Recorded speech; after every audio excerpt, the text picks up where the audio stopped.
Spain is a bit peculiar in that respect. Within Europe, you are right to highlight that issue. I think the main reason is the dual structure that there is in the Spanish labor market, the coexistence of contracts that are of long duration with security of employment, and then short duration contracts that have practically no security of employment. And the response of employers, both when the economy is going up and when it's coming down, is to use these short-term contracts to speed up the adjustment to anything that they see in the market. So when the economy is recovering, for example, they say, oh, well, I can create one of these new jobs quickly to take advantage of this recovery, and if it proves to be fragile in the short run, I can always get rid of this worker.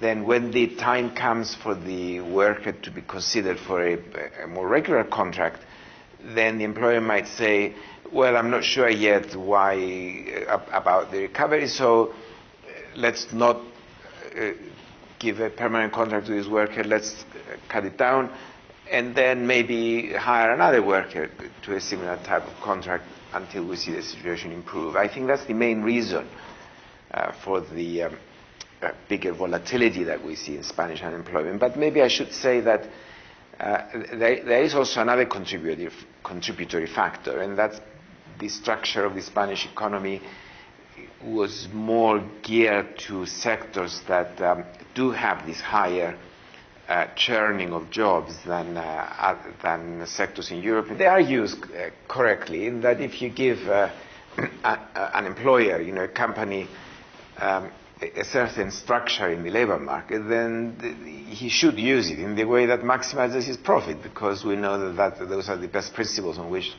a company works. Mm-hmm. So it's using it in the way that is best for his company. But rather than not correct, I would say it's used in an unintended way, because I'm sure those who devised them never intended them to be used like that. They intended them to help in the job creation. And in the first upswing that we had through the 90s or something, they did help in job creation, but then they didn't anticipate what use they had in the downswing, which made things worse. I don't think it's the job of the government to direct the economy in certain ways. The role of the government is to provide the right institutional structure for economic development and production for the private sector to take the right incentives.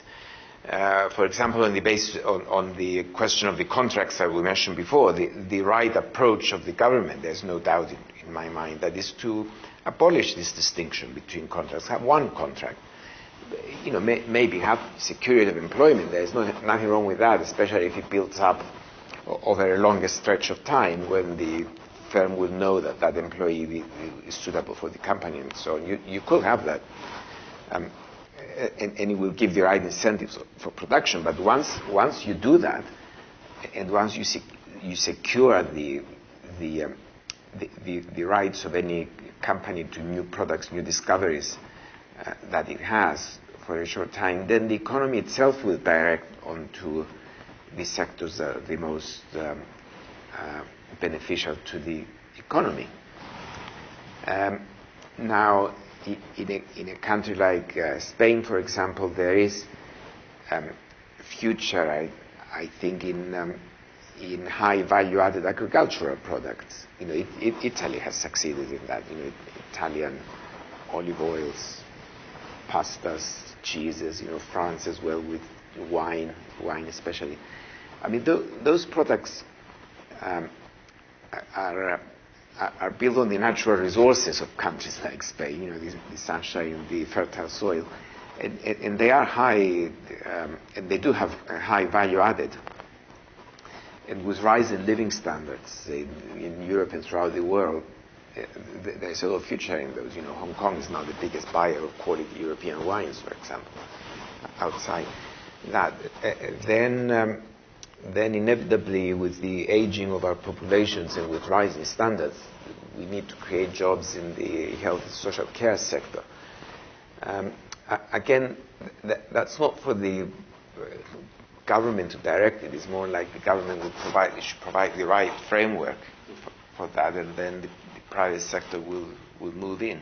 In the case of agricultural products that I mentioned, we do need to secure the property rights to these products, which the European Union, of course, is doing. Like sherry is produced in here and there, and that's the only place where they can call it sherry, not being produced in England, bottled in England from foreign wines and call it sherry, which used to be the case.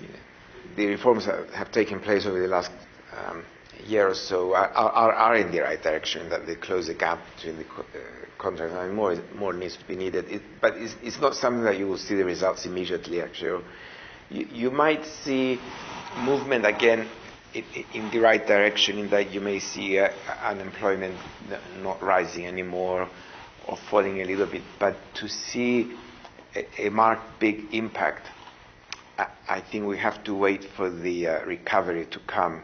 Recovery is not going to come from this kind of reform. This reform will help the recovery when it comes, and then when we have a recession next time, because inevitably we're going to get another one in the future, then the situation will not be as bad. Recovery needs to rebuild confidence in our banks, in the economic system, in the European economy that Spain depends so much on. Once those things are restored and the recovery comes and the new jobs are being created within the new framework, especially if there is more reform and there is uniformity of contracts, and employers feel confident that it's a good new arrangement, unions start cooperating in the new arrangements, then when the next recession comes, you will see a big difference.